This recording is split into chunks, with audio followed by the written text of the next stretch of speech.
আসসালামু আলাইকুম। প্রিয় দর্শক, রানারের পক্ষ থেকে সকলকে শুভেচ্ছা। আশা করছি ভালো আছেন। এর আগের একটি ভিডিওতে আমি একটি বিশেষ বিষয়ে বিশ্লেষণ করেছিলাম। আপনাদের কাছে বিশ্লেষণ করার চেষ্টা করেছিলাম যে নতুন রাজনৈতিক দলগুলো গঠন করে আসলে সরকার এটি দিয়ে কি মেসেজ দিতে চাচ্ছে বা এই নতুন ভুইফোর রাজনৈতিক দলগুলো গঠনের উদ্দেশ্য কি? সাম্প্রতিক সময় বিএনপির যে তারুণ্যের সমাবেশ হয়ে গেল, সেই সমাবেশকে কেন্দ্র করে সমাবেশ থেকে বিএনপির সিনিয়র নেতারা সহ বিএনপির ভারপ্রাপ্ত চেয়ারম্যান জনাব তারেক রহমান মোটামুটি একটি কড়া বার্তা দেওয়ার চেষ্টা করলেন সরকারকে যে তারা ডিসেম্বর মানে ডিসেম্বরেই নির্বাচন চায় এবং সরকারকে ডিসেম্বরেই নির্বাচন দিতে হবে। কিন্তু তাদের এই হুঁশিয়ারিতে সরকার কি এতটুকু ভয় পেয়েছে বা বিচলিত হয়েছে বলে আপনারা মনে করেন? প্রিয় দর্শক, দেখুন, এই জায়গাটাতে যদি একটু লক্ষ্য করা যায়, বিএনপির থেকে যখন এই সম্মেলনটি হচ্ছিল, তখন জনাব ডক্টর মোহাম্মদ ইউনূস প্রধান উপদেষ্টা মাননীয়, উনি কিন্তু জাপানে অবস্থান করছিলেন। জনাব তারেক রহমানের বক্তব্যর ঠিক ১ ঘন্টার মধ্যে উনি কিন্তু একটি পাল্টা বক্তব্য দেন। দেখুন, উনি জাপান থেকে বললেন, জাপানে বসেই উনি বললেন যে উনি বলেছেন যে উনি ডিসেম্বর থেকে জুনের মধ্যে নির্বাচন দিবেন। তার মানে ডিসেম্বর থেকে জুনের মধ্যেই নির্বাচন হবে। বিএনপি যে ডিসেম্বরের মধ্যেই নির্বাচন চায়, অনেকেই মনে করছেন যে এটি হলো বিএনপির সেই বক্তব্যর পাল্টা বক্তব্য। দেখুন, নরমালি জাপানে বসে তার এই ধরনের বক্তব্য দেওয়ার কথা না, বা ওইখানে এমন প্রসঙ্গ আসার কথা না। আমরা যদি একটু উদাহরণস্বরূপ দেখি যে বিদেশ থেকে কোনো রাষ্ট্রপ্রধান যখন আমাদের দেশ সফরে আসেন, এই জাপানি প্রধানমন্ত্রী যদি আসতেন, তো উনি কি বাংলাদেশে এসে এই ধরনের বক্তব্য দিতেন যে বাংলাদেশের আহ, সাথে বৈঠকের দ্বিপাক্ষিক বৈঠকের মাঝে যে জাপানের নির্বাচন কবে হবে বা জাপানের সেই নির্বাচন কিভাবে হবে, এই ধরনের আপনারা কি এটি মনে করেন? প্রিয় দর্শক, আরেকটি প্রশ্ন হচ্ছে, এরপরে উনি প্রথম তো বললেন যে ডিসেম্বর থেকে জুনের মধ্যেই নির্বাচন হবে। পরবর্তীতে উনি জাপানের আহ আপনার নিক্কেই ফোরামে আরেকটি বক্তব্য দিলেন। সেই বক্তব্যটি কিন্তু বেশ তাৎপর্যপূর্ণ। উনি সেখানে কি বললেন? উনি সেখানে বললেন যে বাংলাদেশের শুধুমাত্র বা কেবলমাত্র একটি দলই ডিসেম্বরে নির্বাচন চায়, আর বাকি দলগুলো ডিসেম্বরে নির্বাচন চায় না। তার মানে সংখ্যা তত্ত্বটি কিন্তু উনি এখানে হাজির করলেন। আমি এর আগে একটি ভিডিওতে এই ব্যাপারে বিশ্লেষণ করেছিলাম যে এই যে নতুন রাজনৈতিক দলের আত্মপ্রকাশ ঘটছে সরকারের মদতে, সরকারের পৃষ্ঠপোষকতায়, এগুলোর উদ্দেশ্য কি, এবং মালির সাথে এর একটা তুলনা করার চেষ্টা করেছিলাম। মালিতে ২০২৩ সালে এ ধরনের একটি ঘটনা ঘটেছিল। হ্যাঁ, তো সেই যার সাথে আমি এটির একটি তুলনা করার চেষ্টা করেছিলাম। প্রিয় দর্শক, এখন কি এসে মনে হচ্ছে না যে আমরা সেই দিকেই যাচ্ছি, বা আমাদের বর্তমান সরকার আমাদেরকে সেই দিকে নিয়ে যাচ্ছে? দেখুন, গত ২১শে মে অফিসার্স অ্যাড্রেস অনুষ্ঠানে যখন সেনাপ্রধান তাদেরকে কিছু কথা বললেন, বা উনি নির্বাচন সম্পর্কে এছাড়া বাংলাদেশের করিডোর ইস্যু সম্পর্কে বেশ কিছু মন্তব্য করলেন, তখন মনে হয়েছিল সরকার বেশ চাপে আছে এবং সরকার একটি চাপে পড়ে গিয়েছিল।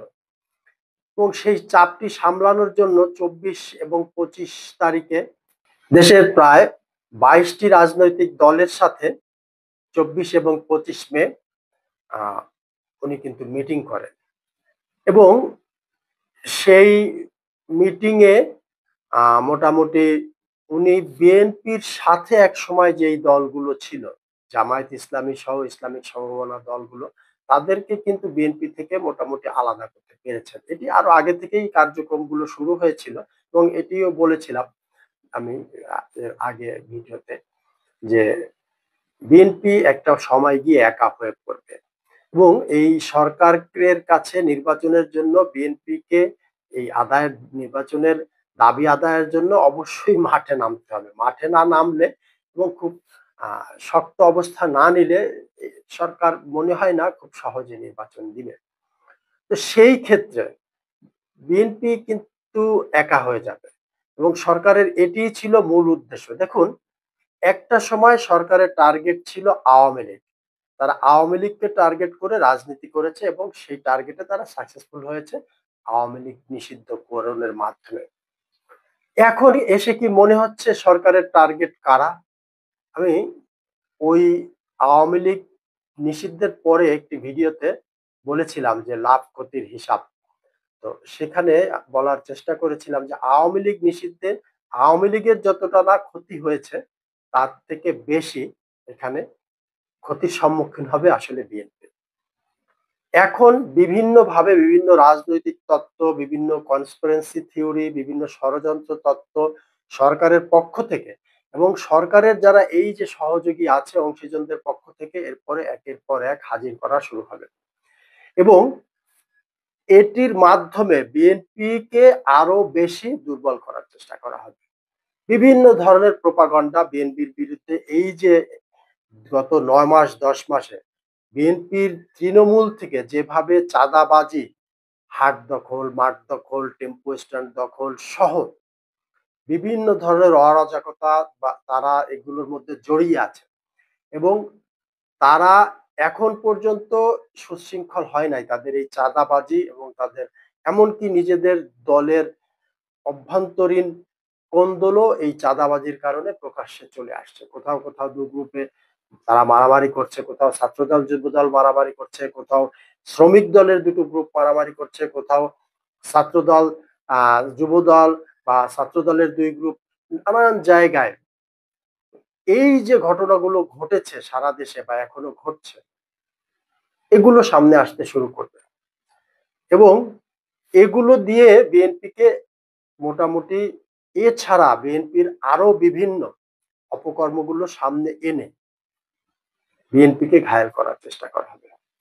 সবথেকে বড় বিষয় হচ্ছে প্রিয় দর্শক, রাজনীতির মাঠে, আন্দোলনের মাঠে বিএনপি যাদের উপরে এতদিন নির্ভর করেছে, জামায়াত ইসলামী, ছাত্র শিবির, হেফাজত এবং ইসলামী সমমনা দলগুলো, যাদের যদিও ভোটের মাঠে, ভোটের রাজনীতিতে ভোটের সংখ্যা খুবই কম, তথাপিও মাঠ গরমে কিন্তু মাঠ দখলে তাদের ভূমিকা কম নাই। এই কাজটি কিন্তু তারা অনেক ভালো পারেন, এমনকি বিএনপির নেতা কর্মীদের থেকেও ভালো পারেন এবং বিএনপি যখন মাঠে নামবে তারা তাদের জন্য বড় চ্যালেঞ্জ হয়ে দাঁড়াবে। এটি কিন্তু এখন বড় বাস্তবতা। প্রিয় দর্শক, আপনারা কি মনে করেন বিএনপি এই যে সঠিক সময় সঠিক সিদ্ধান্ত না নেওয়া বা তাদের সিদ্ধান্তহীনতার রাজনীতি তাদেরকে আজকে কোন পর্যায়ে নিয়ে এসেছে এবং ভবিষ্যতে তারা এই জায়গা থেকে কি আদৌ বের হতে পারবে? দেখুন, যখন ২১শে মে সেনা প্রধানের এই বক্তব্যের পরে সরকার একটি টালমাটাল অবস্থানে পড়লো এবং সরকারের পক্ষ থেকে যখন রাজনৈতিক দলগুলোকে আমন্ত্রণ জানানো হলো, তখন কিন্তু একটি প্রশ্ন উঠেছিল যে বিএনপির কি সেই আমন্ত্রণে যোগ দেয়া ঠিক ছিল? বা বিএনপি কি তখন সরকারের উপরে যেই চাপটি প্রয়োগ করার দরকার ছিল সেটি কি করতে পেরেছিল? এটি কিন্তু রাজনৈতিক মহল থেকে বা বিশ্লেষকদের থেকে একটি বড় প্রশ্ন এখন। এমনকি বিএনপির অনেকেই সেই দাওয়াতে যেতে রাজি ছিলেন না কিন্তু বিএনপির সর্বোচ্চ মহল থেকে বলা হয়েছিল যে না, আপনারা এটাতে অংশগ্রহণ করুন, আপনাদের বক্তব্য এভাবে পেশ করুন।